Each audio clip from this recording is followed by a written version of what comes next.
Okay, so everyone is talking about AI, but what is it really? Let's go beyond the hype and look at the huge shift that's happening right now. And we're going to use a framework from someone right at the center of it all, NVIDIA CEO Jensen Huang. Believe me, this is way more than just chatbots. We're talking about a whole new industrial revolution. All right, so here's how we're going to break this down. First, we'll start with the big picture. Why is this a true computing revolution? Then, we're going to peel back the layers and understand the anatomy of AI itself. From there, we'll hit the big questions. What does this mean for our jobs, for the whole global economy? And is this whole thing just a massive bubble waiting to pop? To really get the scale of what's happening, you have to think bigger than the chatbots we play with. Jensen Huang argues that we're not just seeing a new app. Nope, we're living through a fundamental platform shift. So what does that actually mean? Just let that sink in for a second. The largest infrastructure build-out in human history. He's not just talking about software floating around in the cloud. We're talking about a physical, global construction project happening at a scale we have literally never seen before. He puts this AI shift right up there with the other huge game changers, like the PC, the internet, and mobile computing. Each one of those didn't just add something new. It completely reinvented the entire playing field. It enabled stuff that was totally unimaginable before. And according to Zhuang, that's exactly where we are right now with AI. So what is this new platform actually made of? It can feel a little abstract, right? But Huang has this brilliantly simple way to explain it. He says, think of it like a 5-layer cake. It's a stack, and it builds from the ground up. The foundation, the very bottom layer, is a massive need for energy. Powering what? Well, that's the next layer. The chips and the infrastructure. NVIDIA's home turf. Those chips are then delivered through the cloud, which then runs the AI models like ChatGPT that we all interact with.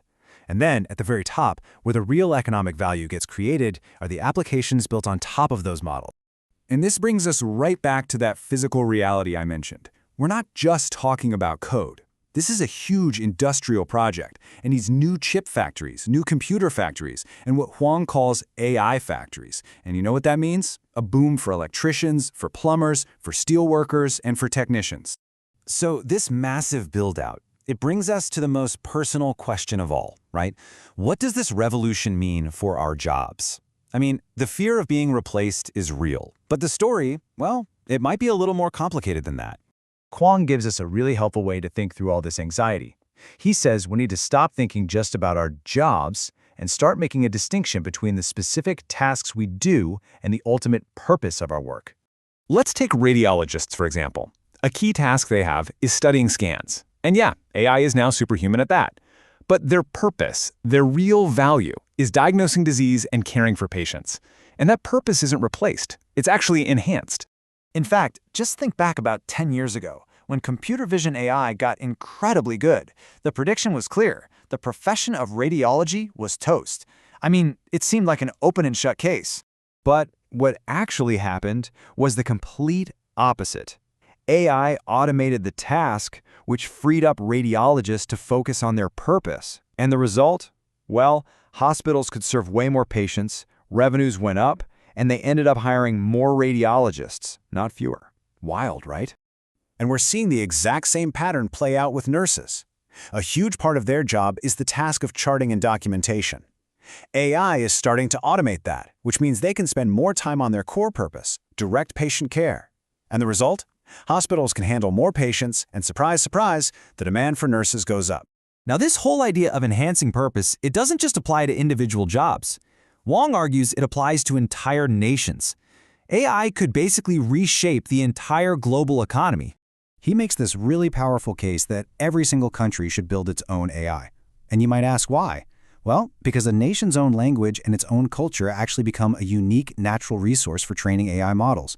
And since AI is the easiest software in history to use, I mean, you just talk to it, it has the potential to close the technology divide. It just dramatically lowers the barrier for anyone to create value with technology. Now, for developed places like Europe, the opportunity is different, but it's just as massive.